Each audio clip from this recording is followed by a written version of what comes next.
right, yeah, you take that down. Darryl, where do you want the cardboard? Okay, mate, take that then. We're flat out here at Joseph Cash Primary School up in Coventry. We've got to take this whole Tracy Island down because Darryl Wakelam has built us a cardboard cathedral that we've got to build here on the playing field for our hashtag Coventry weekend. Hashtag Fun Day Friday 21. We've got a whole day of activities. Prince of Wales School in Dorchester, we're doing a live link to a rhinoceros in Wales that you're going to be able to learn how to draw. We've got a whole load of stuff that's been curated by Jude Yawson, who co-wrote Rise Up, which is Stormzy's biography, and we've got DJs and MCs late into the night. Saturday is our hashtag Art of Community 21 Day, which has been co-curated by the amazing Sandra Godley. Darryl Wakelam is going to show us how to turn the cathedral tower here into a rocket that we can launch Saturday night, and Tyron Cardboardiers live linking in from Russia to show us how to build our own cardboard parade. And we're delighted that the Art and Culture Minister, Caroline Dinage, is going to join us on Saturday to say a few words as well. Saturday night, we've got DJs, we've got discos, because we're going to be dancing under the world's second biggest mirror disco ball. Rob the Bank's got the first one, you wouldn't let us borrow it. Friday, Saturday and Sunday, Chris Sullivan's going to be doing his fire pit chats. Friday night with Rankin Jr., who is the son of Rankin Roger of the Beat. Saturday, it's Neville Staples, one of the first members of the Specials with his partner, Christine, and Basie from the Selector. This city is going to show the country how it can rise from the ashes again and take us with it. We've had enough of all this talk about whether our kids are going to keep up or not. The challenge is us keeping up with them. And Sunday is the hashtag EvolvedEd21 co-conference, co-curated with this legend, Professor Stephen Heppel. We've got amazing tech. That means if you want to perform, if you want to read, you want to sing, you want to play, you want to perform, 1, 2, 3, 4 of you can video call in on a green screen and we can put you on our stage. So download the brochure, hashtag Coventry21, a 3-day community art festival for all our kids and all our futures. Be a part of it.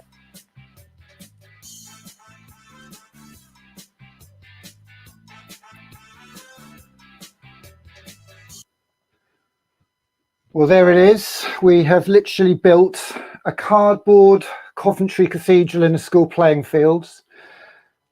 It's taken a couple of days to get that up. We've got the cardboard up. We've struggled a little bit with some of the tech.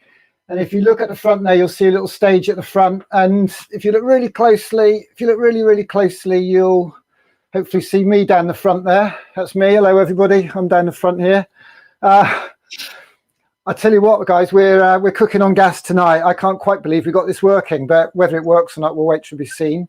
We've got a very fantastic night lined up for you tonight. This is the first day of our hashtag Coventry 21 Festival, celebrating creativity for our kids and all our futures. In a birthplace of creativity, and that's what we're going to be talking about tonight. I'm really delighted that we are having a fire pit session. Somebody asked me earlier what the fire pit sessions were all about. I'm not going to remind anybody who that was because they should have known a bit better, but maybe we'll talk about that. The only trouble is because I'm getting a bit old and today's Youth Day, I need to put my glasses on because the writing's so flipping small on these screens. But I'm going to cut down here because if I go into the screens down here, I should just be able to get the legend that is Chris Sullivan on the screen behind me. You there, Chris Sullivan? I am, yes. You're a bit of a, I was going to say a B word there actually, but I shouldn't be doing that before the watershed. You're one of those people that pauses before they say anything, which makes me think the microphone's not working. Is that reasonable? No, it seems to be a bit of a delay. Is there a little bit of a delay, is there? Yeah. I think the fact we've got any audio is probably not a bad thing, is it, at the moment, really? No. How's life treating you, son? I haven't seen you for a little while, actually. How you doing? I'm good. Yeah. Just being creative, really. I've taken this very important time to do things that I've wanted to do for a long time. It's been painting lots of portraits. I've started a new book and writing a lot. It's interesting, actually, because I do a lot of cleaning. I remember when we did a thing down in Parliament, didn't we? When we launched that UK tour, we had the Mayor of Westminster, and you had quite, I wouldn't say heated, but a very passionate conversation about then, I mean, it's a year ago, the sort of the space and the waste, if you like, and the dereliction of COVID and how it's cutting in then. I know you've got a lot of thoughts about that. And it's sort of synonymous. You wrote a blog for us the other day about Coventry, didn't you? Remind us to sort of give us an overview of that in a nutshell. Well, simply, it was, which I'll go into in a minute. Basically, it was basically about how Coventry suffered at the hands of Margaret Thatcher more than anybody else. In when he had was it 20% unemployment, and because the her measures kind of hit the places like where I come from, Wales, particularly hard, but Coventry as well. But out of that came one of the, probably, in my opinion anyway, a voice that was far more useful and relevant than punk ever was, and a better find of music. Punk was never multiracial. It never came from the ghetto or the housing estate where I come from, or the comprehensive school. It came from the public schools of Britain. And it was the first legitimate... Punk did? Punk came from the public schools, did it? Well, initially, I mean, all of the punks I knew were quite posh. Fair dues, yeah. Yeah, initially. No, the Sex Pistols weren't. And, but Malcolm was. Vivian wasn't. A lot of the original ones were, don't forget, it was an art college thing. People forget this. Punk was an art movement. And then it became, on the day when Malcolm was hit with the Bill Grundy show, and he was on the front page of every newspaper, Neil Stevenson, who was my great, great friend, who I worked with, he said me that Malcolm was like really scared. What am I going to do? What am I going to do? What am I going to do? And so he had this brilliant idea. Well done, Malcolm. He turned it on his head and said that punk was the voice of disenfranchised youth. Now, what's interesting about that is, of course, that everybody believed it, and disenfranchised youth then jumped on this punk thing to have a voice, but initially it wasn't. It was the horse that went out of the paddock with the name John, and halfway through the race was called Colin. And people believed it was called Colin, and then it became the voice of disenfranchised youth. But the reason I think two-tone was more relevant, because it really was. And that's why after writing that piece, I found it really interesting looking back at the lyrics. Of course, I was there at exactly the same time. In fact, I shared the bill with my band with the beat on a couple of times. I was also on another thing with the Specials. So I knew them all firsthand, and Jerry was a very old friend of mine. So I was there at the same time playing a different kind of music, but, I saw it all happen firsthand. So, and I remember it, and for me, it was probably the most relevant voice, working class voice musically of the 20. It was kind of a British, it was like British rap. That's what it was, British rap. It's funny, Chris, isn't it? Because you couldn't have made this up. I'd like to think I'd planned this, because 2 years ago, the Culture Minister said Revenue's Festival 22, and I thought, well, we'll do Collaborate 20, Art Connects 19, Inspire, whatever. COVID strikes. Coventry was always going to be City of Culture. Because of COVID, they got pushed back 6 months. Here we are getting a shoe in, and here we are having a chat about this. And, and it's all, I mean, in that film there, it's like Coventry rising from the ashes, isn't it? Brilliant. Do you know what I mean? Yeah.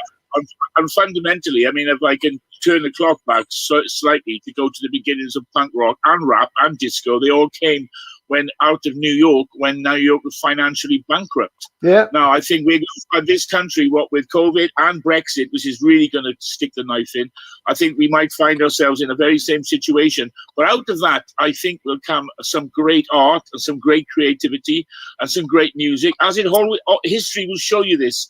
It always, as Orson Welles says in his great movie, The Third Man, after 500 years, 50 years of plague and mass murder came the Renaissance. After 500 years of peace came the cuckoo clock.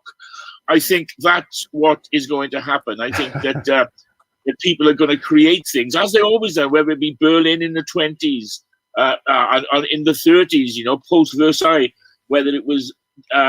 Paris in the 20s, probably the most creative epoch ever. It came after a world war, the war to end all wars, followed by the Spanish flu that killed 100 million people. A lot more than this. But look what happened. Chanel, Picasso, all the great books, Beckett. I mean, it was the most creative decade in the history of the world, from which all of our current culture is derived.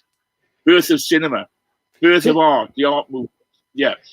It's interesting you make those analogies with the war, actually. We had Professor Stephen Heppel, who says that education comes around, I think he was saying every 75 years. So we had the pre-industrial agricultural revolution, then after the World War II, and then now. And this is a time to seize the opportunity to re-educate our kids for this world that, you know, they've talked about uncertainty. I mean, it's never been more uncertain. And I think I think the biggest worry I've got, Chris, is, I mean, I like hanging out with you because you're actually older than me, not by much probably, but you're a bit older than me. And what we've got to do, we've got to get away from old white blokes like us having these conversations and try and connect with your contacts. I mean, you've got a black book as long as your arm, and I've got a couple of Post-it notes. And we've got to try and engage the younger people in these conversations. I was chatting with a guy the other day who's incredibly connected, incredibly influential. He said, we don't care about politics, can't be bothered giving up with it. And I get that. So tonight, Chris, I really want you to have a chat with somebody who's very special to me. And I've only seen him performing 3 times, actually. I think he was at the Big Chill a few years back. I saw him at the University Place down in Gower Street. But I saw a band that he's very connected to at the Cardiff Top Rank back in the day. Did you ever go to the Cardiff Top Rank? Did I go to the Cardiff Top Rank? I mean, that's like asking a fish if he could swim. In fact, I think I saw the Beat there, actually, funny enough. Well, hang on, that's what I'm on about. That's what I'm on about. I saw the Beat down there. I was down there doing a National Coal Mining Board week engineering week. I had no interest in being a coal miner, but I was up for a free week away, and I went down there. And I heard the Beat were in town, and I managed to blag some tickets, got in there for £4 or something it was, and it was a night of my life. You couldn't stand up in there, could you? It was so small, that venue. I was on the picket line in my hometown of Merthyr Tydfil for the miners' strike, and there was a concert, and I popped in on the way back to London. That's what I did. Fair play. And I got in for free, of course, as one does. But back to that fellow who said politics doesn't interest me. Anybody who says that is an idiot. I tell you why, because politics is life. Politics is the price you pay for a banana. It's the shoes on your feet. It's the roof over your head. It's everything we live about is politics, and it's governed. To say it doesn't interest me is just an idiot. I'm sorry, and I don't know. I hope he's looking though, because I think he should give himself a good shake and a good kick up the behind, because that's just stupid. Well, we are getting we're getting into grumpy old man territory now, mate. I bet we better steady on. Hey, I'm going to have you on that one as well, because I had this conversation with another so-called grumpy old man today, and I said, okay, if I was a philosopher, if I was a mathematician, if I was a lawyer, I'd be exonerated for looking at the past and giving my critical view of it. Because I'm not, I'm called a grumpy old man. But it's not that. We have the benefit of wisdom. Wisdom's a very an experience, important thing. We have the ability to contrast and compare. Other people can't do that. And I'm sorry, this grumpy old man thing is the same thing as a conspiracy theorist. Yeah. What it is, it's robbing us of our voice. And I'm not having it. I've been through a lot of shit, a lot of good, and basically I know a lot of stuff. And I'm not, if someone says to me, grumpy old man, I tell them where to go. Yeah, because it just is a way of easing people out. I mean, you can learn more off the 70-year-old man around the corner than you ever can from probably most politicians. You know why? He's lived 70 years of hardship. They haven't. Chris Sullivan, I'm going to ask you to wind it down there a little bit, and I'm down with all that, and I'm glad I've got you going. My job is to wind you up and then point you at somebody, and I'm just going to point you. I'm actually going to click this button here, because believe it or not, this guy here is Rankin Roger Jr. Can you hear us, Murphy? I can indeed, yes, sir. I can indeed. I was just having a nice little laugh at what you two were just going on about. Do you know what I mean? Well, this is Chris Sullivan. I'm going to leave you guys too. I'm actually going to dip out, if you don't mind, and let you guys crack on. Is that cool? Yeah. Fantastic. Yeah. Well, first of all, I'm not bad, mate. I'm not bad. You hear me ranting there. I'm sorry. I won't have any. I won't have any of that. You're totally right about a 70-year-old, because like my granddad's 86 and he's taught me so much knowledge. I think people who have lived life definitely had the best experience to be able to tell you stuff. So yeah, you're right with that. Yeah, and it's convenient for a lot of people to rule everyone out, and I think it's a great. It's like, oh, just because he's old, he doesn't know anything. Hang on, mate. He's lived through a world war. He's lived through 60. He's lived through this. He's managed to keep a family up, and he doesn't know anything. That's interesting. But on another note, nice to meet you as well. Well, I know your late father. I knew him because I appeared with quite a few TV programs with him. One of which I think was. His was. And of course, I was a great friend. I am a great friend of Jerry Dammers. So your dad came to my nightclub, the Wag Club, quite a few times. And I must say he was a real gent, a real lovely chap. Wow, fantastic. Yeah. Yeah. And many years ago, I hadn't seen him in years, but yeah. Yeah. So you're now singing with the Beat then? Well, basically, I've been part of. I joined the Beat in 2003, actually. So it was about 15 years I was in the band for, up until. You don't look old enough. I am. I'm starting to push a little bit now. But my dad always looked quite young because he kept fit all the time, and he used to rollerblade, and he always used to try and eat as best as he could. So that's all I tried to do. Well, I actually joined the Beat in 2003, and had a quite a long run. We went all around the world, done everywhere really, apart from America was probably the only place we didn't do. But I learned so much about the history of it. I knew quite a lot anyway, because my dad had taught me a lot about the history of the Beat as it was from a young age. But from actually experiencing it, I really had like that experience that I had with that band was I could understand what everyone was going through in the 80s and why everybody looked upon these bands so highly. It was a great era to be around. Of like, it could have been somebody talking from your own comprehensive school, because they addressed the same problems, whether it be the Beat, Stand Down Margaret. I think you should do a version of that now called Stand Down Boris. I think that would be a great great re-release. That would be fantastic, actually. But can you imagine though? Can you imagine the difference in times then? Somebody making a record called Stand Down Boris and being on TV, on ITV like your dad was. Can you imagine? I know. Or going on TV. Yeah. No, I was going to say Stand Down Margaret, actually, from what I've heard, when it got released, it got banned from the radio as soon as Margaret Thatcher had heard it. I think that was it. Then it got banned everywhere. But it was one of the Beat's most famous songs, because, the message behind it was so strong.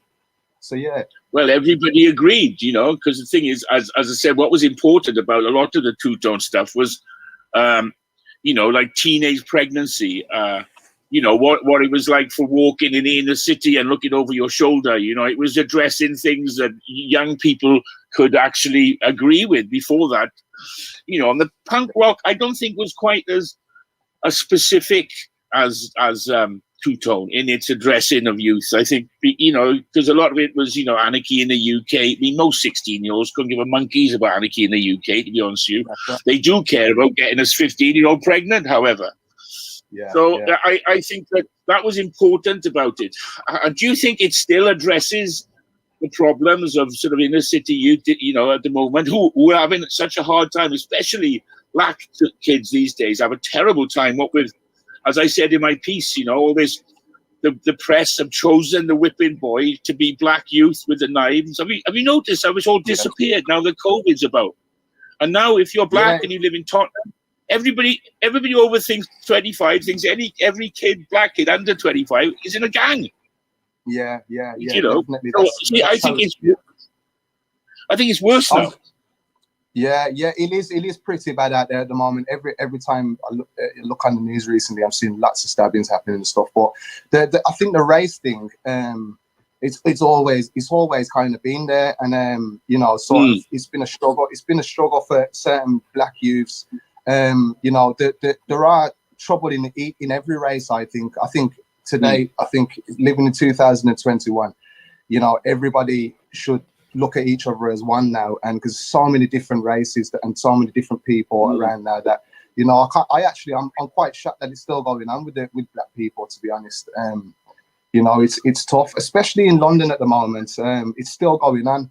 But I was going to mention that obviously there's like grime music and stuff that people do, and I think a lot of things that some of the black kids have been through, they express it through, and I think it's great that they do that instead of actually doing it on the streets. And what I love about it is like, it's like a sport. You just release everything that's you've either been through or things that you've seen, so you can kind of send a message to the younger generation again, so they don't have to go through what they went through, kind of thing.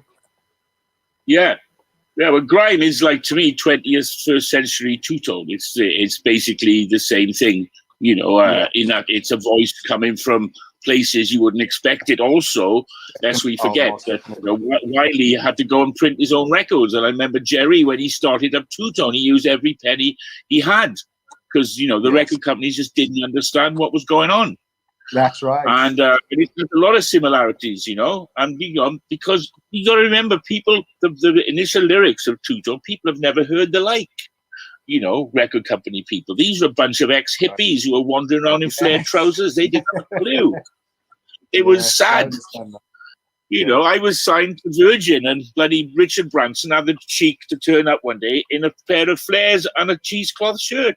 It was like, I was astounded. It was like, wow.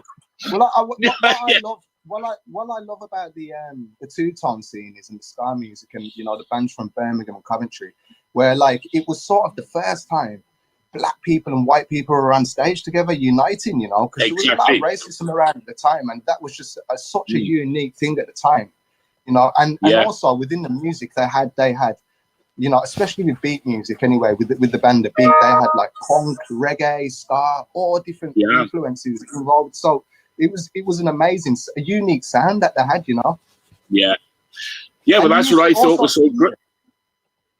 Carry on, you go. No, I was going to say that you were talking about the punks and stuff earlier, right?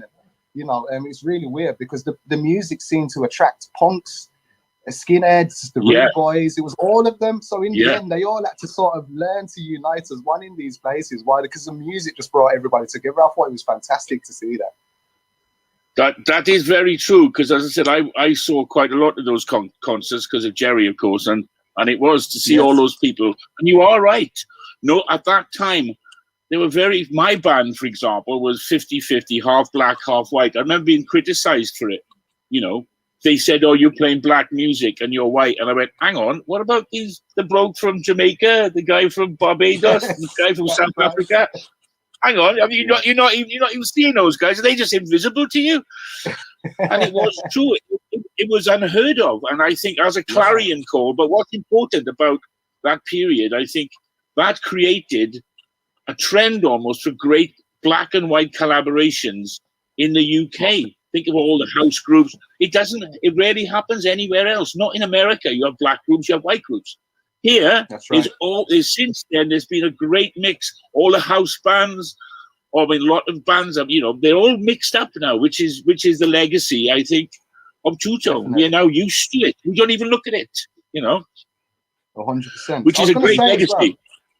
Yeah, I was going to say, sorry to cut you, I was going to say that it was really weird because I think, and I'm pretty sure of this actually, that my dad, as a 15 or 16-year-old, was the very first black punk in Birmingham.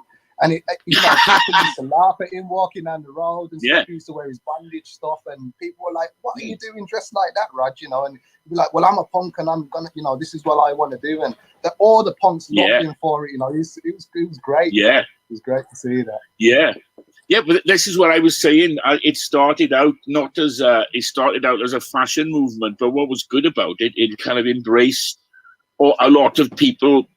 People believed, and it actually became that his own. It was his own engine. It embraced people like your dad, and your dad embraced it, and I saw the way it sort of transformed and changed, and it was good, for that, and also was the DIY ethic, do it yourself. Punk, the great thing about it was you can go out and do it. No one's stopping you. And that's what your dad did. That's what I did. That's what all of us did. And we must thank it for that, I guess, But, I think Two Tone, though, in retrospect, had a great mark on British society, I think. And your dad, especially, being a front man and et cetera, because, before that, it was reggae bands came from Jamaica.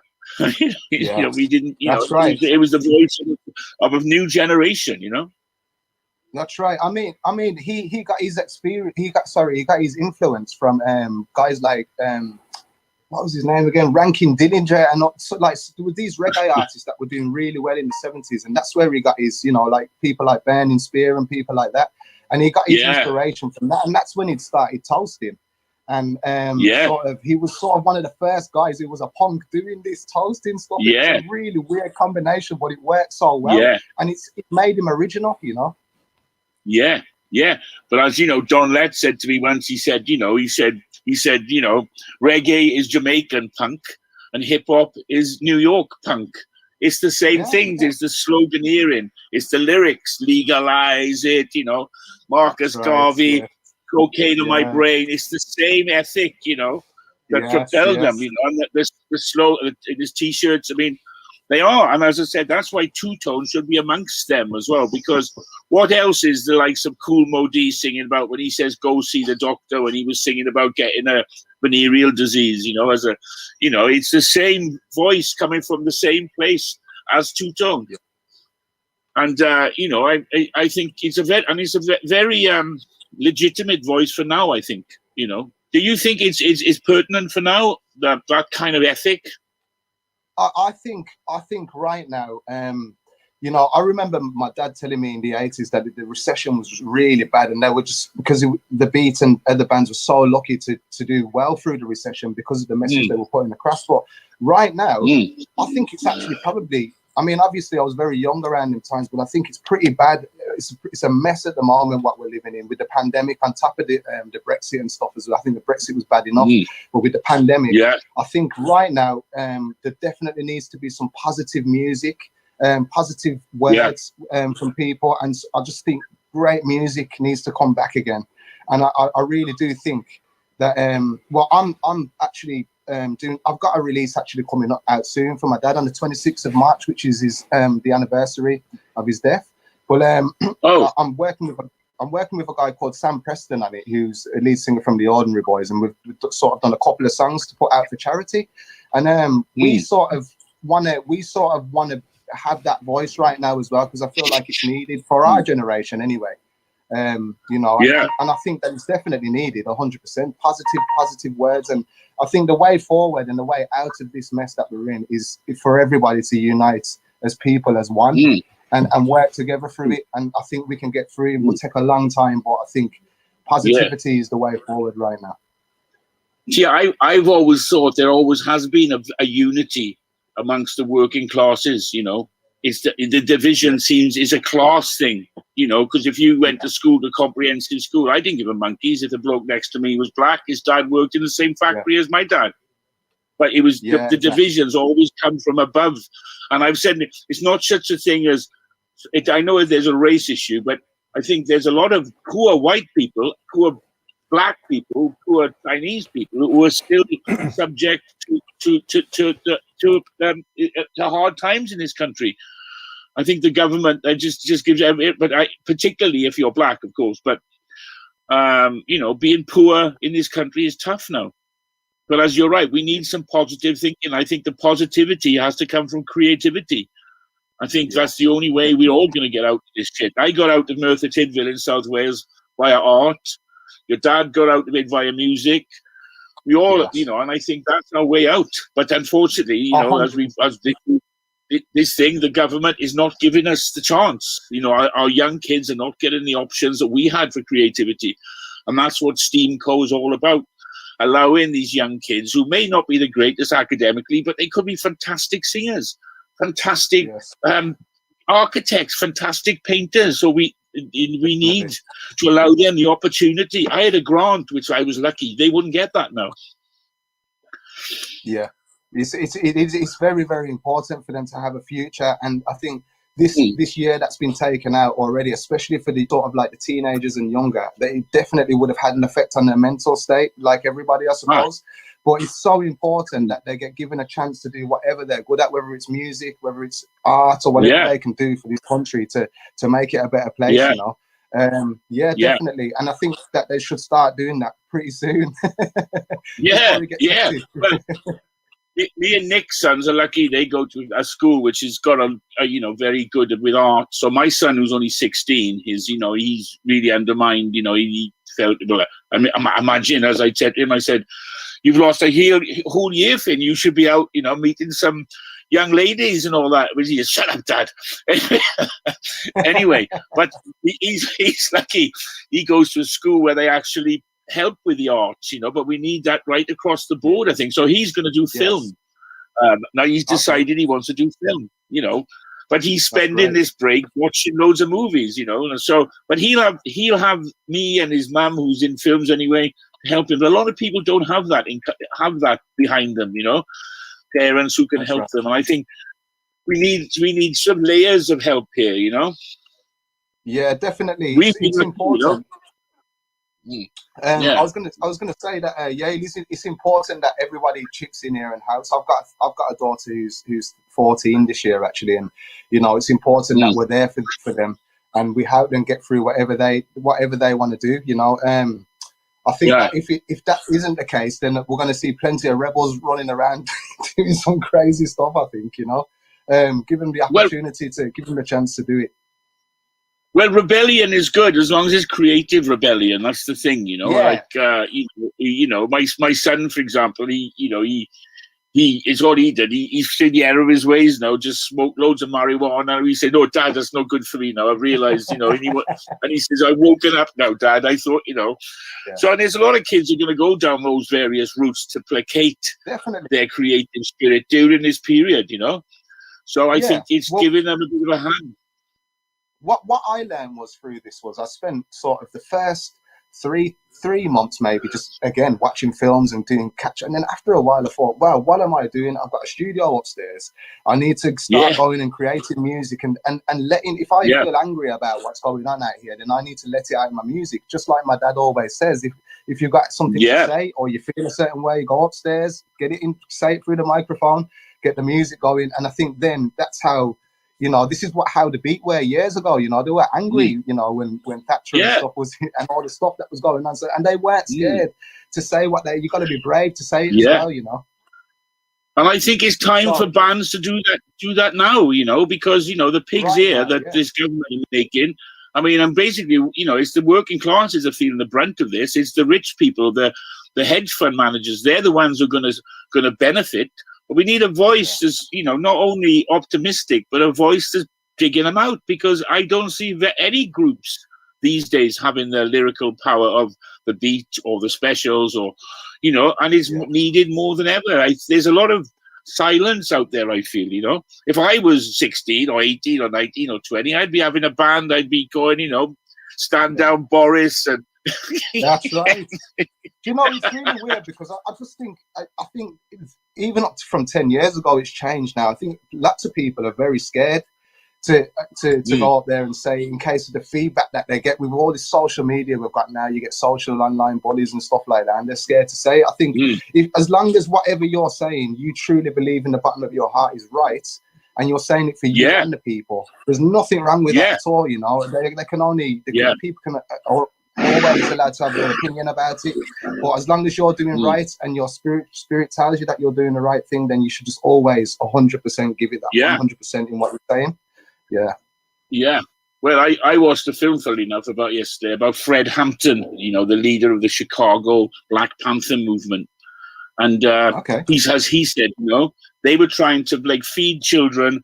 They were trying to, you know, give black people a voice. But as he said, if you're poor and black and you if you try and do this, feed people, help people, be egalitarian, you're a left-wing threat to society. He says, if you're white and doing it, you're a great statesman. So I think that, you know, I think if you believe in what you're doing, you just should get out there and speak it, because you know what happens? The truth, always, the cream will always rise to the top. You know, this Fred Hampton, you know. What you've just said there about the truth, my dad always says to me, right, as from a young kid, always tell the truth, always be 100% in what you say, just go for it, because if you put one truth on 1,000 lies, the truth will just crumble that pyramid every single time, you know. So it's very true.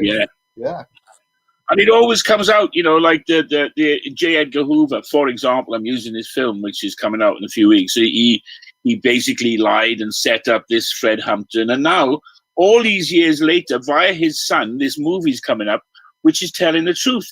The truth being that when he was killed, the police fired, 180 bullets into his house while he was asleep. And one of his Confederates fired once. You know, once. And now this is coming out after all. He was assassinated, but he was asleep. and they went in with machine guns and machined his whole house. Now, this was hidden by the FBI for years, hidden, and now it's coming out. And hopefully in this year, when we've had Black Lives Matter, it's going to cause a bit of a fuss, because the Americans and the FBI have been have been completely guilty of covering up all this stuff that they've been guilty of for so many years. But the truth will always come out. There's always somebody there that'll pick them out at the end of the day. So we've got to keep on saying the truth, and we've got to keep on, fighting for our rights and for the right creativity and all that stuff. Because, as I said, there's a great quote. He said, "What's more important about revolution?" He said, "It's not guns, it's not money, it's the people. People are your weaponry." That's what he said. What a great quote, huh? Yeah, definitely, 100%. Right on, brother. Yeah, definitely. And, right on. I'm not sure actually if I'm right saying this, but I think the human brain is so powerful. We're so unique as a collective, And I think a lot of people, we don't really know how to use much of our brain. I think it's about 8% or 12% or something like that. It's something ridiculously small. Yeah, you are. Yeah, very small. Yeah. So I think go on, carry on, sorry. And that's what I'm saying. Initiatives like this are important. That the likes of me speaks to you, other people watch it, and they get the bug and think, "Oh, hang on, we need this now," and because this is how change comes about. A lot of these online petitions. Somebody said to me, I do a lot of these online petitions, so they don't do any good. Yeah, but it's a fly in the ear. When the government, they get 100,000 people sign a petition, and then they have to talk about it in Parliament. At least we're having a voice, Yeah, exactly. So, this is what I like about the internet as well. It can be a dark world, but I love the way that people can speak freely on here, and stay away from the main media. That's great. Yeah. Well, don't forget we have the Arab Spring. Go on. I'm sorry to chip in now. I was just having a thought, because we've got somebody else I want to bring on in just a moment. But before that, Murphy, we had a very brief chat the other day, really quite passionate connection. And you were talking about a song you've got coming out. And I just wondered if you can maybe talk to Chris about that just briefly. I'll dip out, and maybe if you want to read a bit or sing some of it. I don't know if Chris is up for that, but let's mash it up. I was going to say. I was going to say, when it's ready, you should let me know. I'll see if I can get you some publicity. Definitely, yes. Well, it's due to come out on the 26th, and actually, I was gonna sing something different today, but I do have a link for the video which is coming out on the 26th for Legacy, and I'll get all that information to you after.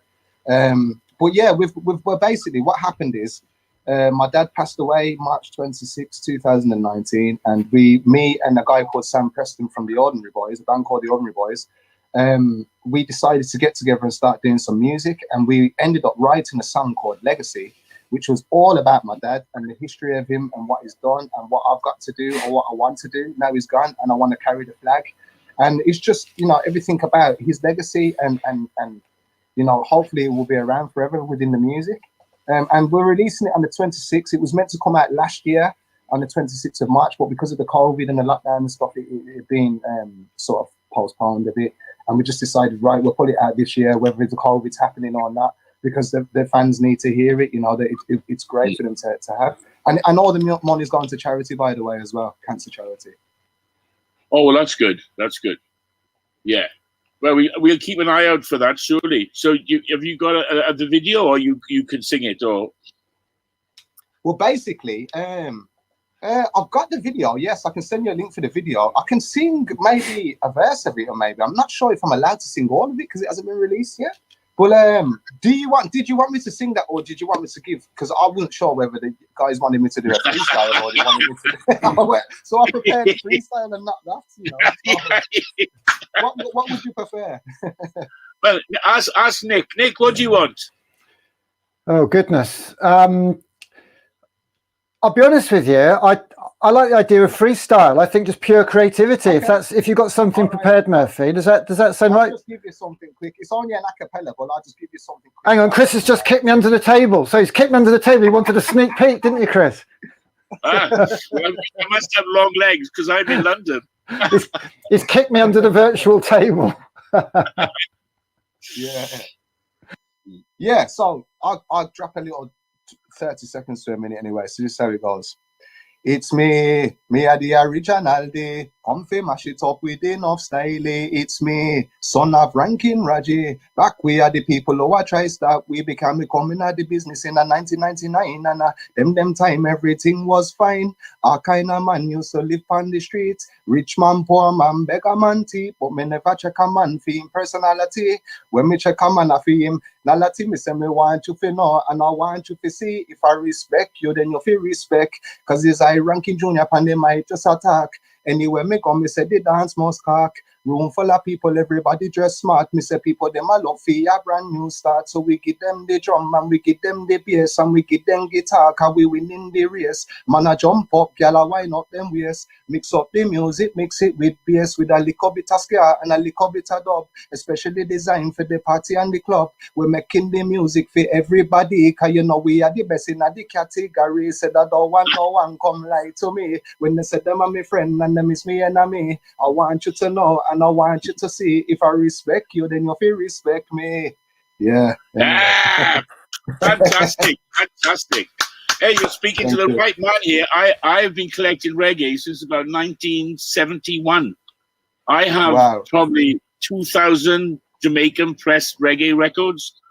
Yeah, I used to be a dub DJ for a while. You know all the Prince FRI and King Tubby and all that kind of stuff. I love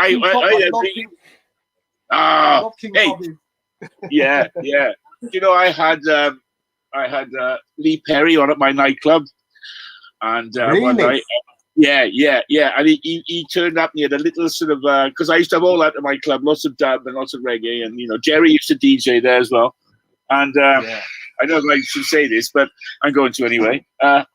I couldn't get him on stage, and he said, I'll only go on stage. Don't forget, the crowd was packed now. He should have been on an hour before. I was trying to get him on. He wouldn't go on stage, running around this little gold sort of thing around his head, like a laurel leaf and a little green tracksuit. Yeah. She said, I want some cocaine. I went, oh, all right. So I got him some.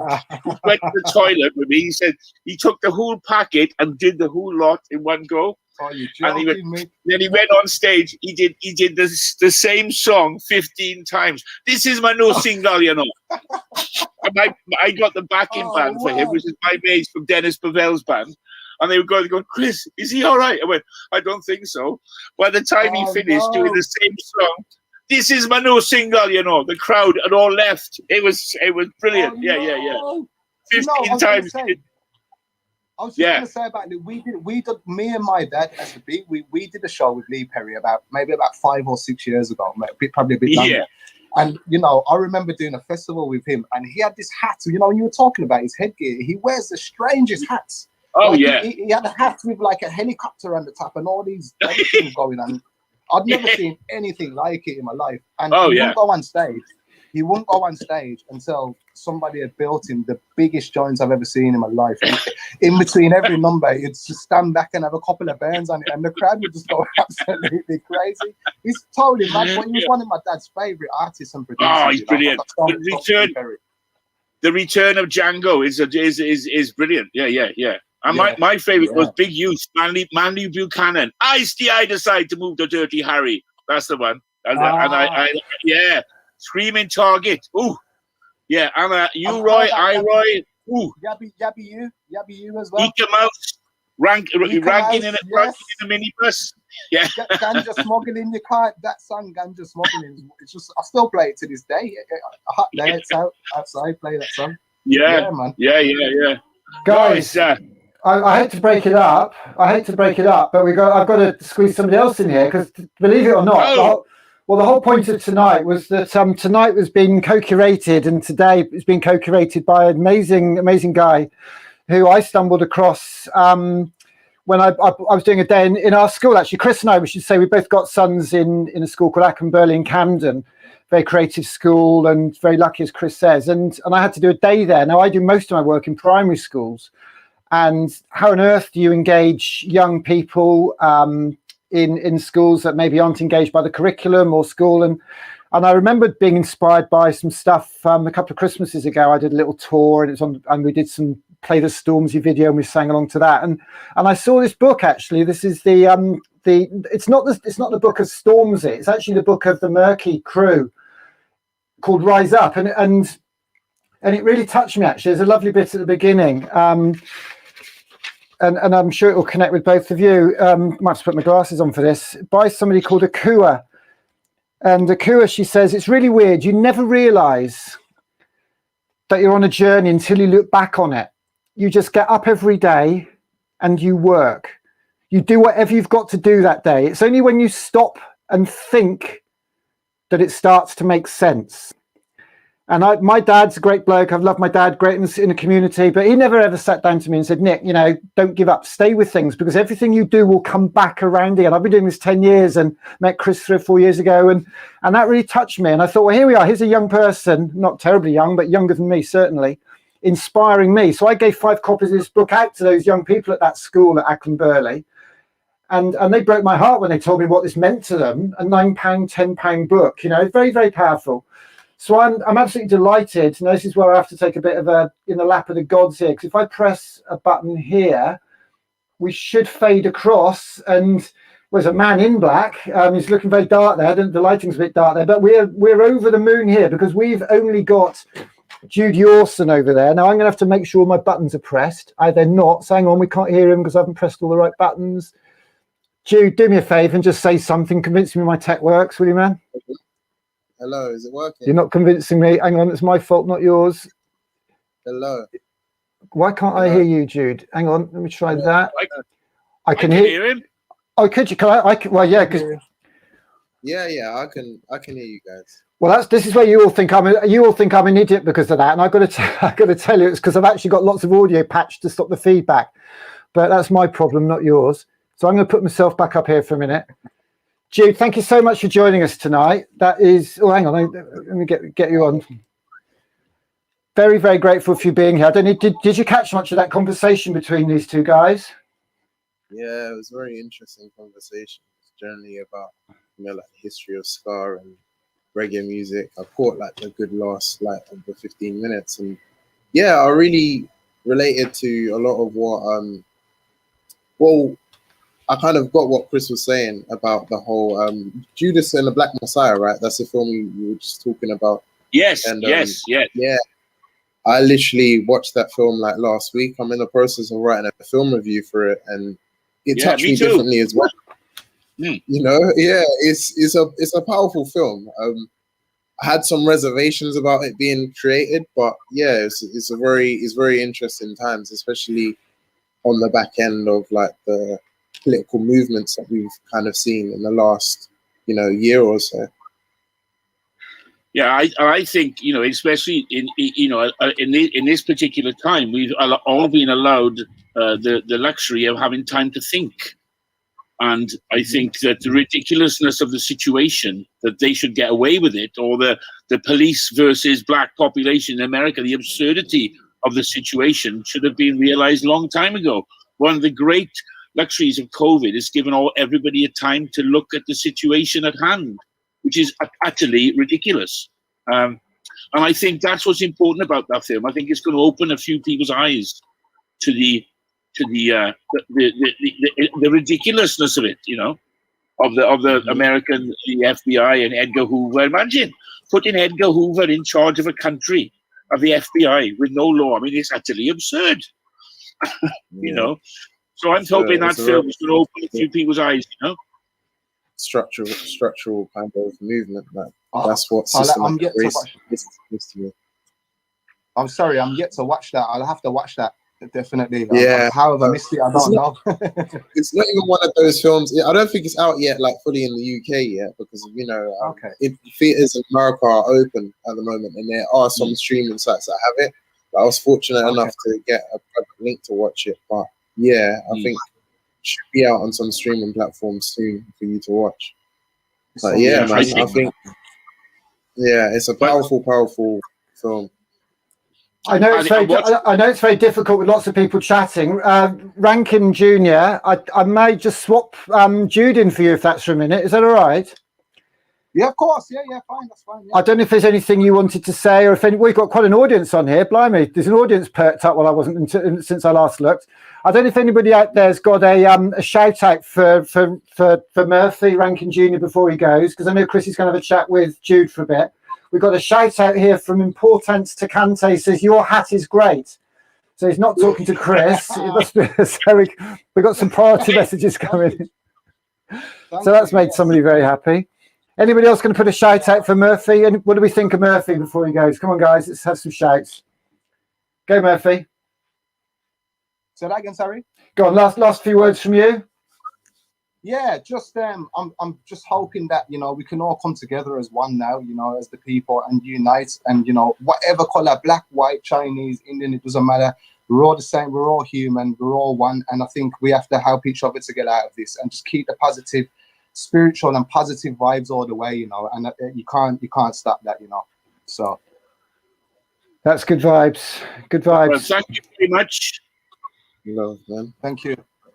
Thanks, Murphy. We'll catch up very soon, yeah? Okay, Nice mate. one, mate. Speak Take soon. care. Thank you. Thanks a lot. Cheers now, mate. Bye-bye. Bye-bye. Bye-bye. Yeah. Right. I'll leave you with Jude for a bit, Chris. Just to say, Jude, as I say, co-authored this book. He's a poet. He's a philosophy student. Fascinating guy. I'm just worried you're going to be here for 2 or 3 hours when you guys get going, but I'll leave you to it, yeah? Unfortunately, my face is over his. I can't see him. Jude, no, it's all me now. There you go. No, I'll move it back. I'm just going to tweak it for you. Don't worry. Carry on. I can only see myself anyway. It doesn't matter. We're going to change it. I'm going to change it in a minute. Don't worry. Okay. Oh, so Jude, so basically in this conversation I just had with, you know, I thought that two-tone was especially relevant now because in many respects it reflects grime, or grime reflects it in a way, because it's the voice, the disenfranchised voice of sort of people, working class people who come from the nether regions, so we say. Would you say that's true of grime? Would you think it's a voice of people who don't normally get a chance to speak out? Yeah, well, the way I see grime is it's a culture. So you have people who created like grime and championed grime as a form of artistry, but you also had people that were born from these ideas and born from the culture and the community that gave birth to grime. And when you look at grime, like on the surface, it was kind of, the main trend of grime was essentially built in the blocks of East London, you know, like Newham, East London. And these were the places in which built the sound and somewhat put like a spotlight on what was going on in such areas. And the way I describe grime as a form of art, it's like a soulful shout. It's a necessary shout in which someone needs to get something off their chest, and they're articulating it in so many different ways. And when you look at the lyricism, you look at the artists, they're normally projecting ideas that have been born from them, from that said community. So for me, for example, I consider myself a grime kid because of like the shared inspirations, the shared lineage. We had like artists or groups rather, like So Solid Crew, Oxide and Neutrino, like on the back end of garage as kind of like the main influence in music. And they essentially gave way to the younger, more, I wouldn't even say aggressive, but I would say more passionate and more, you know, vocal grime artists, such as like Wiley and Roll Deep, had like Boy Better Know, the Movement, so many different forms of artists. And then you look at like the heights of grime as well. Grime has had many different stages in its life. So you had artists like, again, like Dizzy Rascal, in comparison to today, where you have someone like Wiley, no, not Wiley, someone like Storms at the top, obviously. And yeah, it was just such an interesting lineage to me. And that's why me and so many other people consider ourselves as grime kids, because we saw the whole transition of different artists and how it's built up to such a point. So again, you have like loads of people who stem from that culture. For example, there's a TV show Top Boy where one of the main characters is Kano, and Kano is also like a really established artist nowadays, and he was born from grime. And another person in that show, Asher D, who's the other main character, Ashley Walters, he was in So Solid Crew. So there's that lineage going back to, you know, so many different people, and I can watch something like that and just be very appreciative of the journeys that these people have taken. And on that note, that, like, you know, the whole era of like two-tone and ska, how it kind of represented the streets and the different areas of like England that were so similar at such a time. Grime also had that. Like, it has so many different influences around this country. And I even remember back to about 2 years ago, the first time I went to Liverpool actually to do work. I've been in Liverpool twice. The first time I went to do like a talk on this book, we had some grime artists in the place who are basically saying that what grime has done for them, grime helped them find their identity in areas in which there was not so much of a massive black community, but in terms of like the themes of their lifestyles and the things that they're going through, it helped them vocalize their experiences. And by seeing the whole grime culture unfold on Channel U, on YouTube in its early days, that gave them something to, you know, be inspired by. And then seeing the heights someone like Stormzy has reached, again, who's a grime kid, he, you know, was a main performer at Glastonbury, like in 2019, and that just goes to show like how powerful grime as a culture has been. Like, it's transitioned from being, you know, like alienated. It was back then in like the 2004, 2005, even up until around 2008, you had like loads of shows being cancelled. You had police you know, trying to stop people from. We use this expression when we say someone's blowing. It means that, you know, they're getting away from this kind of state of being subjugated underground and not being allowed to take off to where we know they could be, because we've seen it in so many different people. So when loads of grime artists started to essentially blow, they weren't helped get out of the spaces that they were. The communities weren't helped. They were kind of, you know, lambasted for what they chose to speak about. And in a very same kind of way, we're seeing that now with drill. Like, drill wouldn't exist if not for the austerity that is rampant in a lot of those predominant areas, if not for like the lack of care and clarity on young lives. And it's kind of built a whole new culture in which, again, loads of artists are attempting to blow through the most popular genre. So yeah, as a grime kid, I kind of empathize with all the other like trends of music that were born from a similar place. Like it's, in a way, it was, you know, I remember when all the grime stuff, because I've run nightclubs in the past, and a lot of my colleagues went on to run their own night. I remember when the West End, all grime concerts were stopped by the police. And they did the same when I run nightclubs. They stopped all Indian Bhangra nights in the West End as well. And they did it with the punk things. They stopped all that. And they did it with reggae. I remember years ago, if you were doing a reggae night, you couldn't do a dub night in the West End of London because the police, you know, I think there's a history of this undermining of various movements and the vilification of them. I mean, I remember when the Daily Express had the big headline, and, you know, about hoodies being the scourge of the population, and then you had, you know, sort of shopping malls banning hoodies, and that was directly against, you know, the grime fraternity. I remember at the time, I remember the hoo-ha. But I think it's just another excuse to try and dampen the voice of you know, of young people, especially young undermined people. You know, I think, you know, it's something that always needs to be sort of, you know, investigated, you know, why, and rebelled against. So what would you say is the difference between the people that are into drill now or into grime? Is it the same kids, the sons of, or the nephews of, or? I would say the difference is probably in how raw of a form of a genre it is.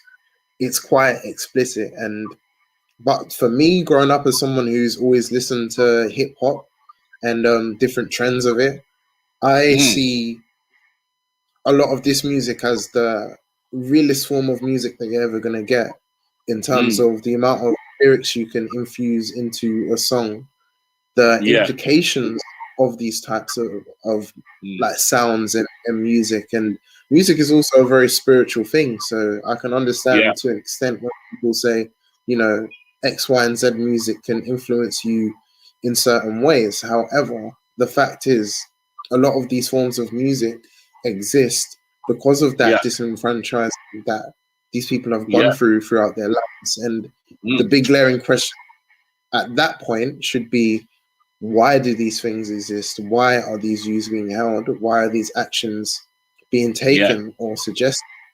But even then, as a form of music, it's essentially the in thing, even though it's not just the sole form of music out there at this moment. What the media likes to do and what people do, I feel like we navigate to the most dramatic form of everything. We don't look for the story within the headline. We just look at the headline and take that as the full story. And so if we're all seeing negative connotations with something like that, then it's going to build up an image in your head and mind and make you perceive these things as, you know, like the worst thing in the world. Whereas I feel like for someone like me that has seen these cultures transition, I look at that and to see the immediacy of it all. I look at it and consider the influence, the musical impact, and things like embedded into people's craft, and also the potential of what they could do. So, for example, what I've wanted to do is I've wanted to set up workshops with many drill artists, like artists who are essentially, as I say, going back to that expression, they're blowing right now. They're about to take off, and I want to show them, because they're so used to the whole disenfranchisement of like the media and people being skeptical about what they do. What I would like to show them is how inspirational they actually are, to help them understand, like, you know what, you actually have power and influence in your words and in your craft, and there are people who are supporting you. There are people that want you to do well and want you to succeed, because this also is just a fragment of the reality that people are going through. It's probably like 0.11% of people who are from such livelihoods who can create music in this way. It's not a thing in which everyone is doing as well. So they're especially speaking and detailing something that's really real. But these people that are choosing to do this in this way, I know people that have come from that, from these types of cultures and communities, and what they want to do is they don't want to create music. They want to create spaces for people to alleviate themselves. They want to, you know, help change people's lifestyles without using a form of music to do that. There's so many different ways to address issues within community, but again, I feel like we focus on the most immediate thing that we can access, which would be the cultural product. We can easily just go on YouTube or Spotify, play any of this music, and just like consider it to be, you know, like, this is what it is, and this is all you're going to get from it. Whereas you're not understanding the whole process it takes for this to even exist in the first place. Unless we forget, it is poetry. You know, that's what a lot of people are forgetting here, that this is a fine art which has gone, you know, been sort of, you know, exonerated for centuries. It's poetry. I think the fact that loads of young kids are listening to poetry and lyrics is great in itself. I mean, you know, people can, you know, Charles Bukowski is now as venerated as a great sort of, you know, poet and a great writer. And he some of the subjects he discusses are virtually the same. And it's the same with rap music. A lot of rap music that came from the tenements of the South Bronx and Harlem. I mean, and now some of that has entered into the, so for want of a better term, I saw it's been regarded as quite high art, high poetry. So, and the thing is, I've been teaching in St. Martin's really about subcultures, and grime was one of them I taught. But there's a history in this country of the press. They did it with teddy boys, they did it with mods, they did it with punks, they did it. What they do is it's the way of selling newspapers. Let's scare the population that these grime kids are going to jump out from the dark, or these teddy boys, or these punk rockers, or these mods. And it's a horrible situation, I think, in this country where the press uses that. Have you noticed how for example, all this the press was full of stabbings, and now it's all of a sudden disappeared? It's a way to sell newspapers. And it's an insidious, revolting thing that they should pick on an art form or a youth movement which empowers people rather to denigrate its effect and its aspect. When, as you're saying, if you imagine if you close your eyes and said, right, I'm going to open a little workshop now. I'm going to get kids to make music with the minimum of instruments and write poetry over the top. That's great, yeah. And that's what you're doing. 100%, and yeah, I agree with you, and that's what I've noticed as well. The media essentially moves in themes that it wants to demonize, and yeah, I'm not sure this is entirely the case, but sometimes it feels like there's that political pressure, there's communal pressure almost from people that don't understand, that want to shed a light on these things, but would only go so far. So, for example, one thing that I've been trying to do is I've been trying to write a lot of articles about PRUs, because during this time, we've had discussions about free school meals, we've had discussions about GCSEs and A-levels and predicted grades, and how teachers are now having a say in people's predictive grades, which could determine their outcome in education and in life, essentially. And the unfair system in that sense with predicted grades, and how this impacts so many different children. And between all of these discussions about like school, whether children should go back or not during the pandemic and all of this, for me, there's been no discussion on pupil referral units. I haven't seen even one or two articles from big national newspapers about these spaces. So I've been trying to pitch the different editors and start this Can you conversation. explain what they are? Because there's a lot of people that wouldn't understand what they are. Yeah, so a pupil referral unit is an alternative provision school. And so when children are expelled from school, they would usually be sent to like their local PRU. And it's essentially a process where a child will go to this PRU. They would probably do like a 6-week tester kind of stay in order to help them, with their educational problems, and be looking for a new school in the meantime. However, there's so much difficulty with that, and especially during a period like now in a pandemic, it must not be so much care for these children. And for me, it's evident in these discussions. Like, we've had discussions about how like teachers in like comprehensive schools, normal schools, they're feeling the strain and the effect of, having to work over Zoom, and children as well, like the lack of attention, the lack of PPE when going into school, the lack of, actual just human interaction and concentration is very hard from the offset in this situation.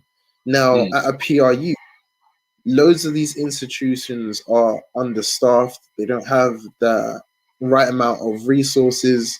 They don't have the right equipment in order to deal with these children. And these children, not to make a scathing like overview over everyone, but from what I know, loads of these children are in difficult situations.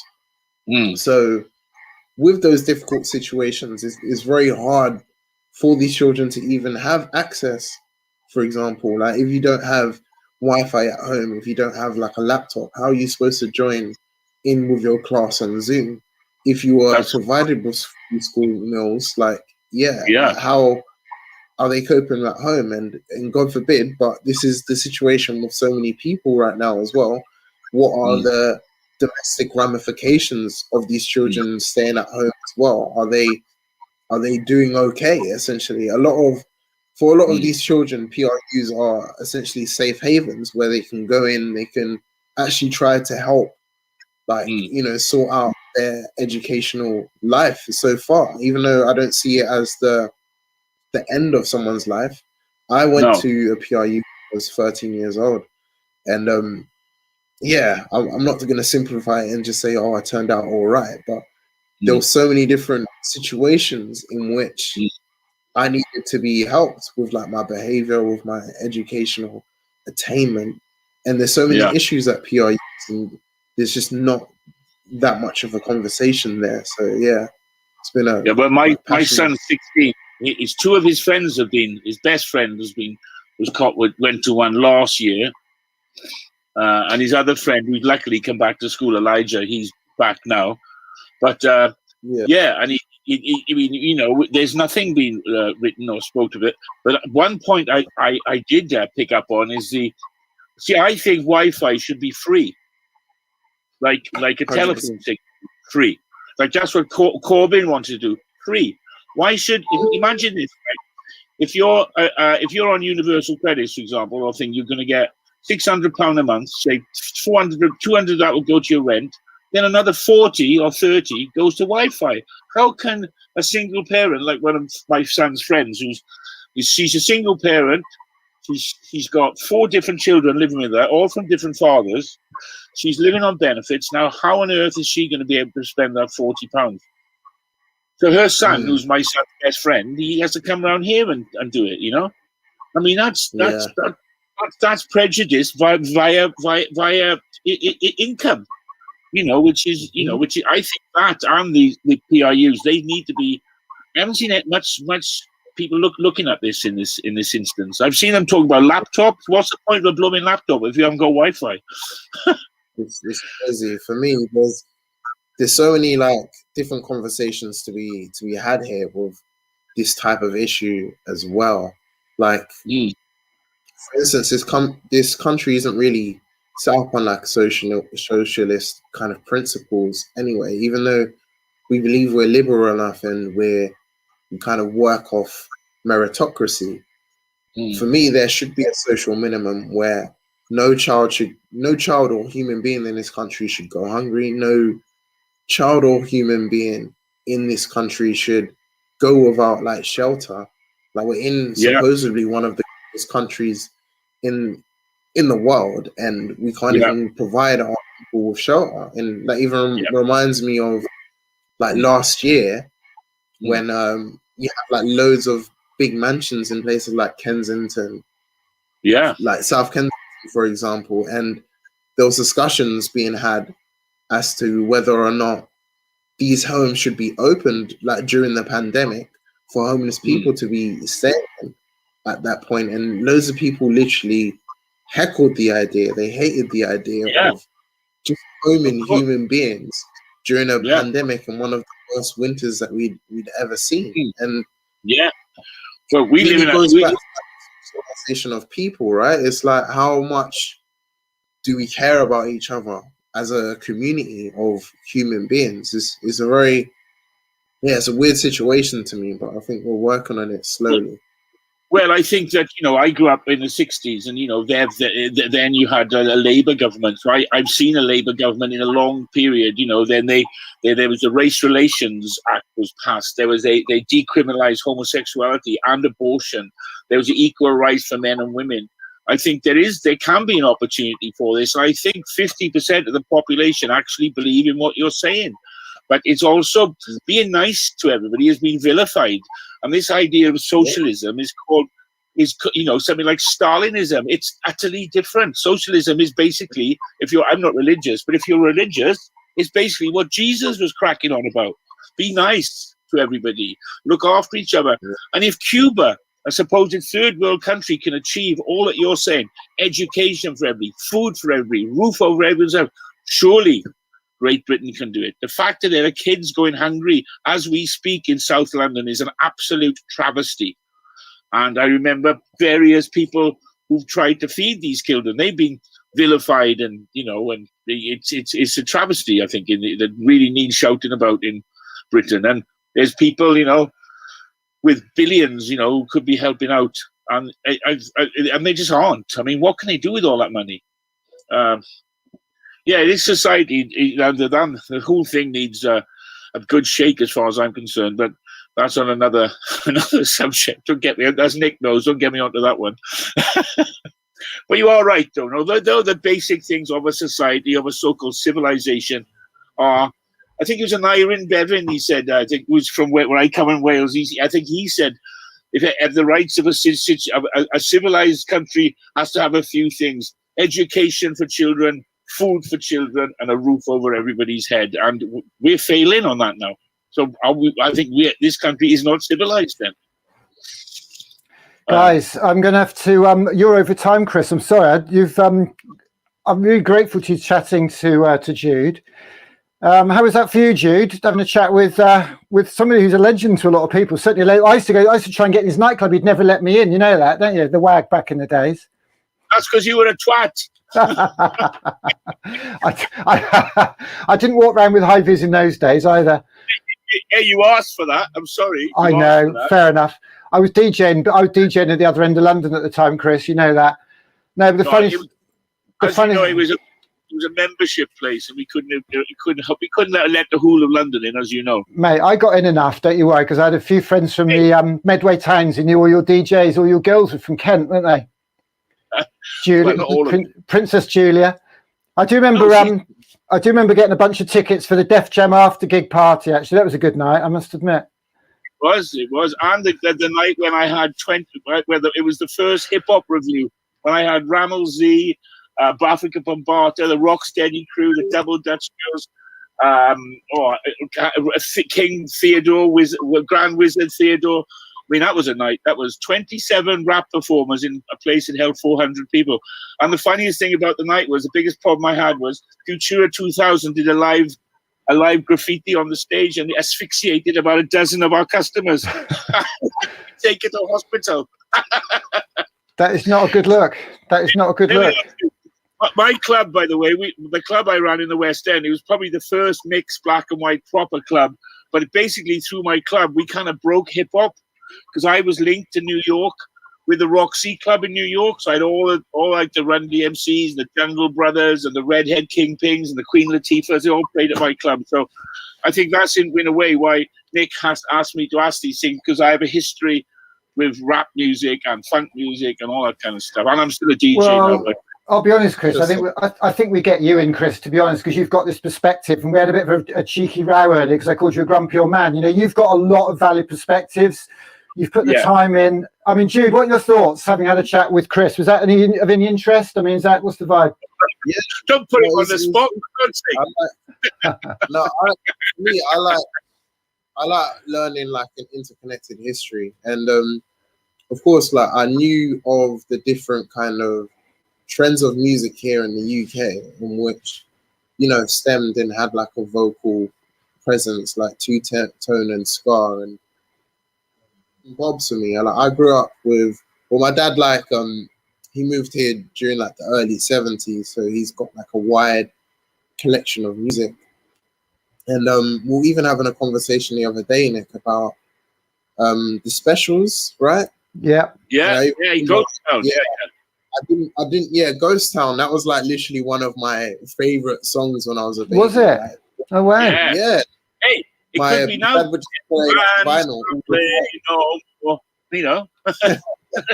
And like Pastor Dutchman on the left hand side. I grew up with so many different musical influences. Yeah. It was just like, as I've grown older, I've started to realize the relevance in them and their craft and the different eras in which they existed.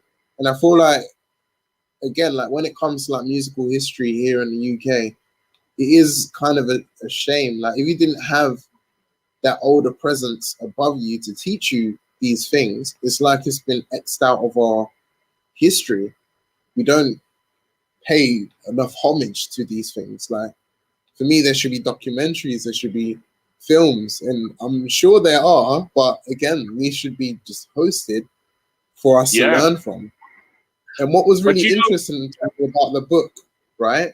Just quickly, Stormzy is one of those people that really loves his history, really loves his like musical identity and understanding of it. So that project even inspired me a bit more to be more hands-on with the things that I learn about. Like, I want to just learn so much more about like the UK interconnected history when it comes to music, like community, culture, and the social aspect of everything. I think is such important information for us to have moving forward, and to show that, you know, these things happening today, they are part of a whole history of different aspects and things. Like, yeah, this is very, very important to me.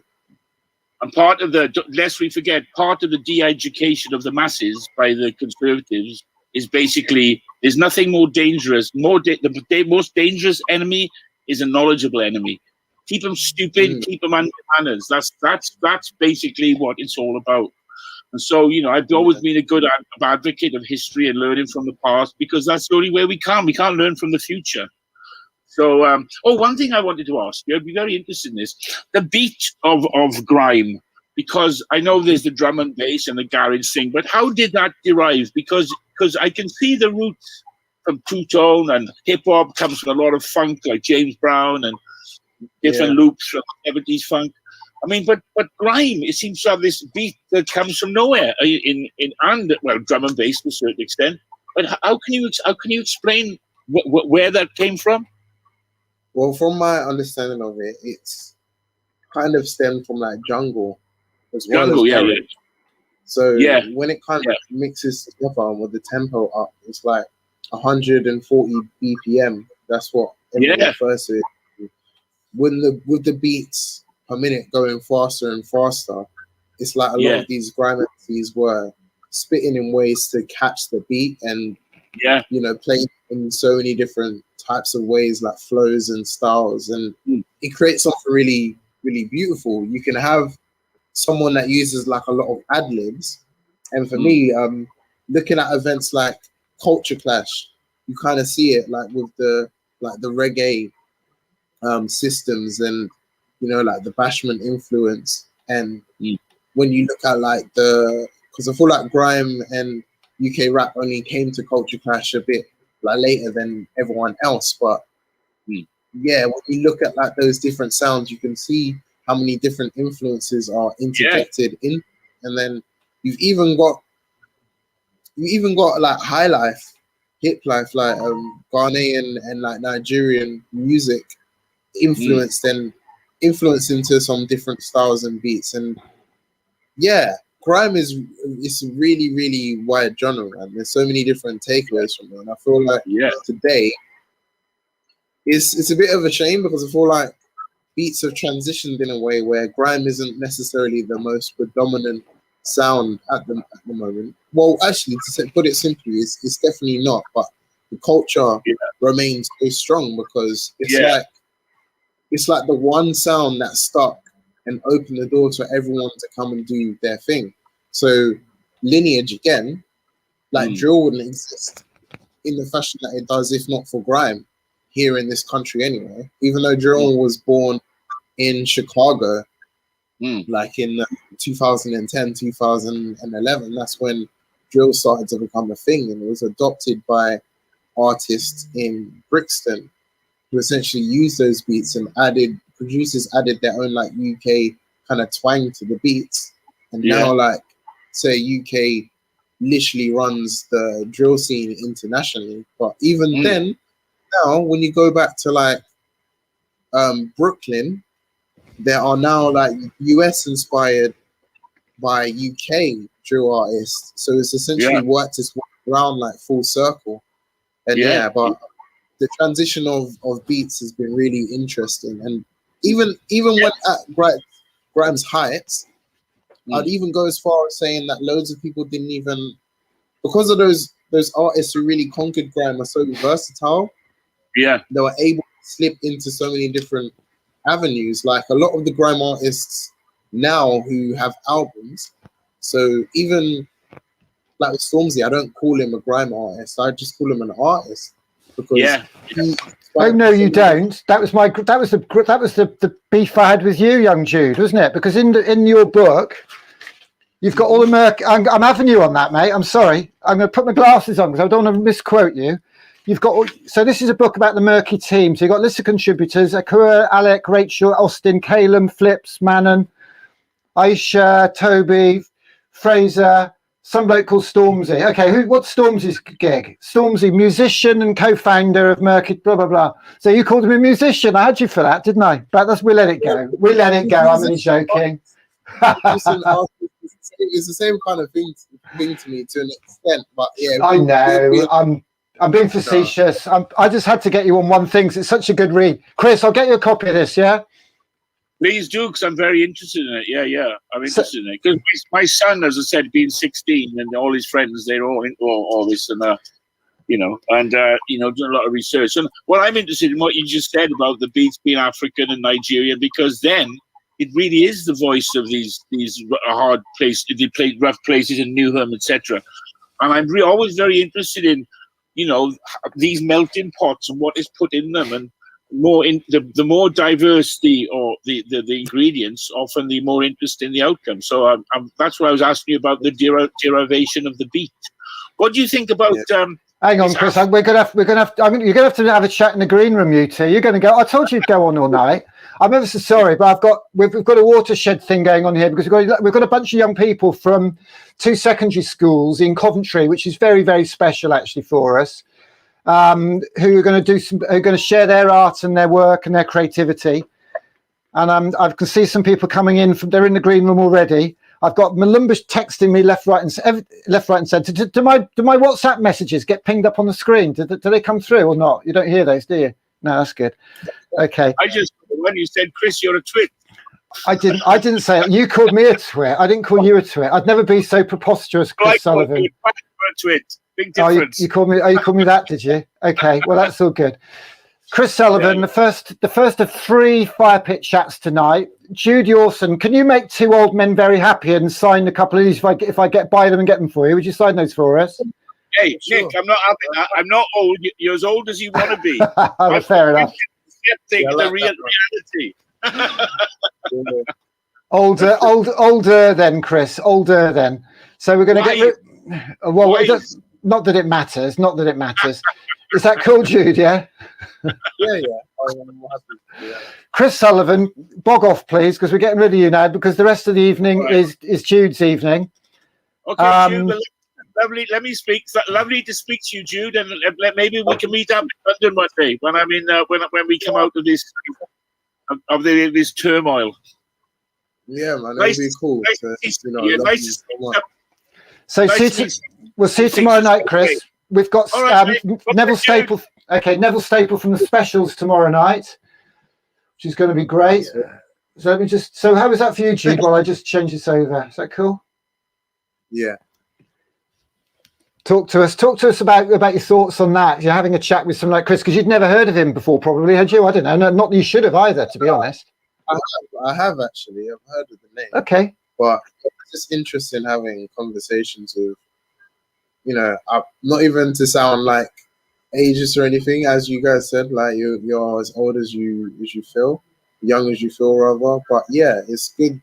It's always good to like connect different generations, and there's definitely like a lot of ideas there to learn from someone like Chris. And yeah, it would point me in some really interesting directions.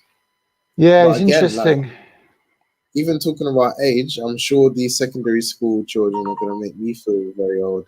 So it is what it is. Well, there you go. Yeah, there you go. So we have got, is that Adam in the screen in the corner I can see there? Is that you, Adam? Oh, can't hear you. Why can't I hear you? Let me turn your audio on. Hang on a second. I'm not hearing you. I'm gonna. Oh, hang on a second. Let me just. Oh, what's going on here? It was going so well as well, wasn't it? Let's see if we can get him up. Can you speak to me, Adam? Hello. Can you hear me? We can hear you. I've just got to do something to make us see you. I'm gonna I'll try with my headphones in. Is that any better? It is a lot better, actually. Do you know what? I'm just going to blame you. That's the way to go, isn't it? Blame you. It's a good start. Technical difficulties, anyway. It's one of them, ain't it? Here we go.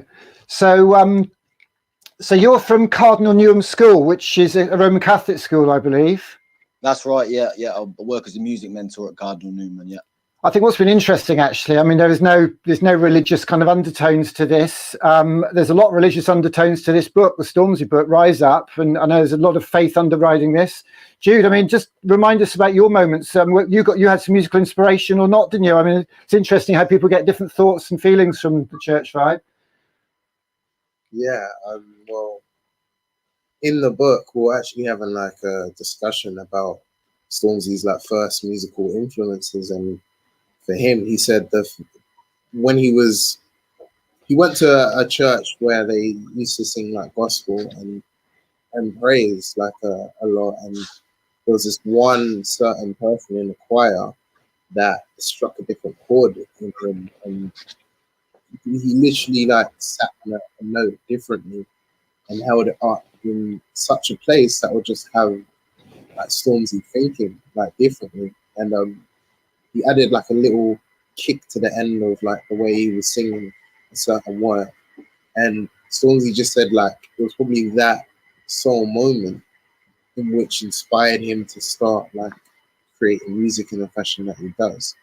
And so despite all of the musical influences that he had, it was the speciality of that certain person in his choir that really made him, like think, I want to do this for a living, and he's done it. And yeah, I just think that's such like a beautiful takeaway. Like most people, I never knew that about Stormzy. Is that how he originally sort of started doing music? Originally, is in the church. Yeah, someone in his choir. Mm-hmm. Yeah, he literally, when he told me that, I was just, because he carries his faith so strong throughout everything he does. And yeah, this is like him as a person. And obviously, he wouldn't call himself like the most perfect person in the world, but he stands strong by the things that inspire him to act. And so, yeah, that was like the beginnings of the musical hymn. Oh, wow. You learn something new every day, definitely. So, Adam, tell us a little bit about your work and the school. It seems quite poignant. We're here on a cardboard cathedral. I don't know if you've noticed that in your travels, but we've built this cardboard cathedral. And this isn't necessarily a religious statement as much as a statement of aspiration, of determination to rise up against adversity, the Second World War, coronavirus. But give us a little bit of a feel for your story and your work there. I'm a recording artist originally. I record and release my own music. Sort of, use rap and grime music that I do myself. Same as Stormzy as well. Same sort of stuff as what he does. And yeah, I started working at Cardinal Newman, which is my old secondary school. I started working there at the start of 2020. And yeah, I just thought with all the stuff going on in Coventry, as you know, Coventry's. I've been born and raised in Coventry, and I love Coventry, but there has been some, there's been some issues over the years with some, with knife crime and things happening, and also all over the UK. And there was quite a few events that took place, especially over the last year or two. And I thought it'd just be a really good opportunity to, not only sort of spread a message, the song that you'll see after we speak after this that's going to come up, but not just spread a message of peace and positivity, but also just to give the students a little bit of a feel of what it's like to be involved in a professional production like this. They'd never been to a recording studio before. Really, really talented guys as well, ages sort of 15 at the time, 15 and under, between the ages of 12 and 15.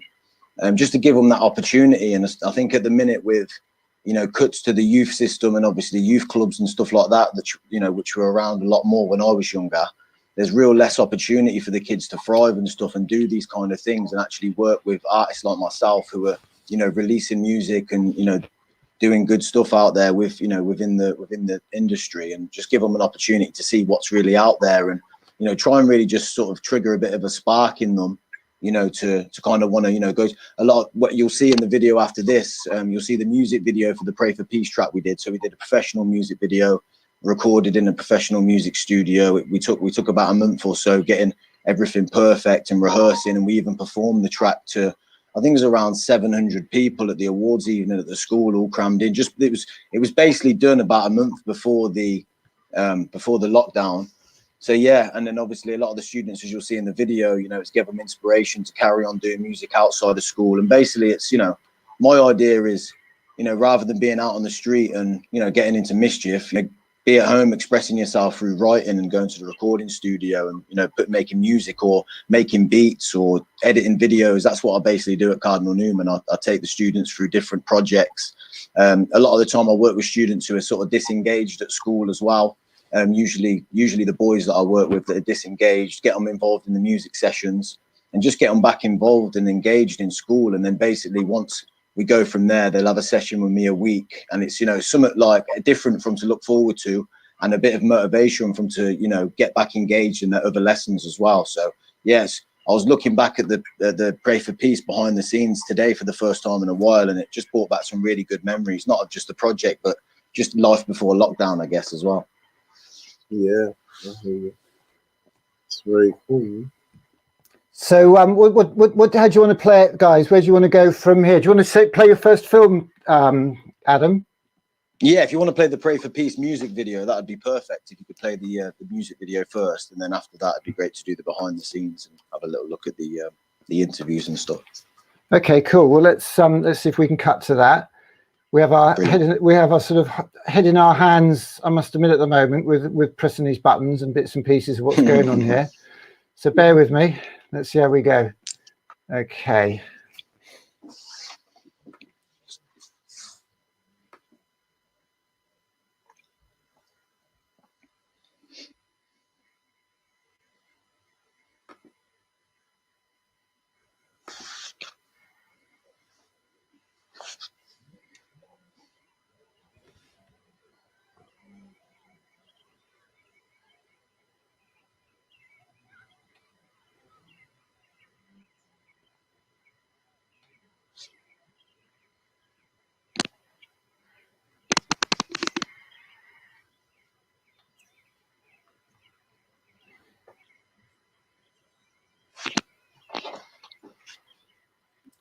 Do you want to mute your microphones for just a second, guys? Yeah.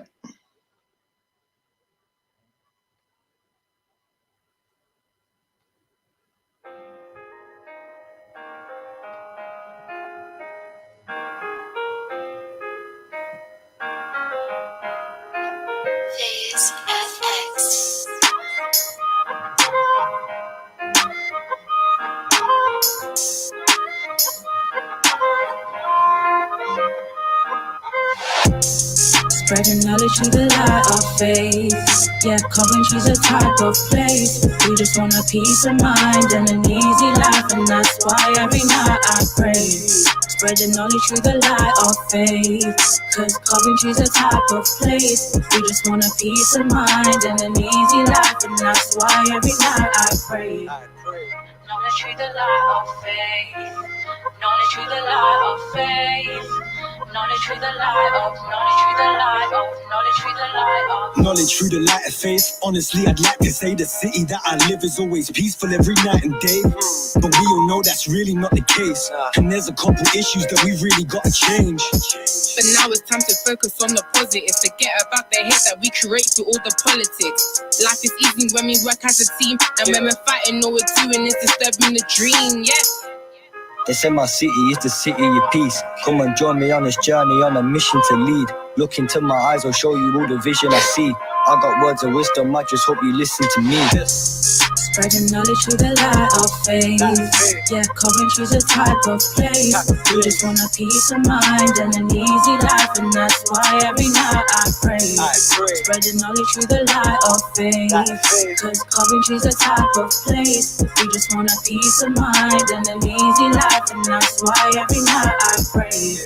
Yeah, every night I pray. When it's dark, I ask the Lord to come and light my way. Cause I was just a kid up in the city with a dream and a vision, putting work and trying to find my place. Now I found my place, so help you find yours. No time for the hate because it's life short. It's time to leave the beef behind. We want peace of mind. Yeah, I'm trying to make you see the light. Yeah.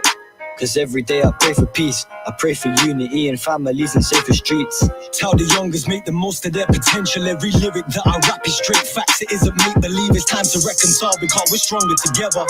And when we work in unison, I promise it's better. Check the history of strength in the city I live.